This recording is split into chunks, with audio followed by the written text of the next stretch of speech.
called this a part of the Oedipus complex. We're going to go through a couple of stages. He has 5 stages. We're not going to go through them specifically, but we're going to highlight a portion of the Oedipus complex that you might need to be aware of. According to Freud, a child must overcome conflict at each stage of his sexual development, because that's what we're doing. We're maturing sexually. And this is for him to be able to develop healthy sexual desires and behaviors. Now, this is actually true. Most of his context was related around sexuality. People are uncomfortable about that because we live in a Puritan society where we actually believe that sex doesn't happen. The stork delivers babies.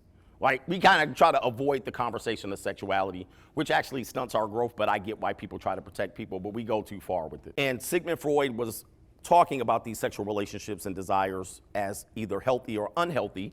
And I can pretty much attest that people have a lot of unhealthy sexual behaviors.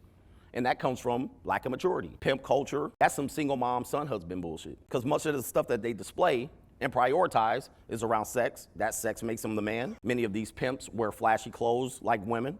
They have hairstyles like women. They value jewelry and shoes and bullshit like women. And when I tell people this, people get mad at me because we uphold this individual in our society as having some sort of success. But he's actually an addition of the son. He's an extension of the mother, son husband, surrounded by aunts that like to get perms. And he was a young boy watching this and them being happy about perming their hair. And so his dumbass gets in there and he perms his hair to fit in, or he braids it in cornrows, which in the 90s was a male's hairstyle. In the 80s, it was a girl's hairstyle. But because men didn't have fathers around, their little sisters, the aunts, mama and grandmama braided the son's hair. Now, I know there's cultures that have braids and all of that shit and long hair and short hair. In that example, that is an extension of an absent father.